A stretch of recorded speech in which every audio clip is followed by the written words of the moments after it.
Trapped, the Santan community where people have to take boats to get in and out of the area. Shamela Mitchell makes the journey. Good evening and thanks for joining us for Primetime News on air and online at onespotmedia.com. I'm Archibald Gordon.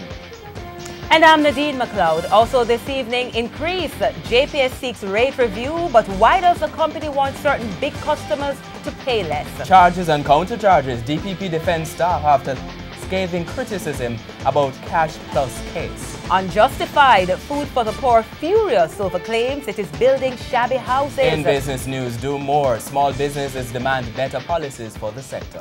There's also sports commentary and weather in this newscast. But before the break, the feedback question. Do you think Cash Plus investors will ever get their money back? Give reasons for your answer. Share comments online, facebook.com/television Jamaica and tweet at Television Jam. Stay with us. Primetime News returns right after this break.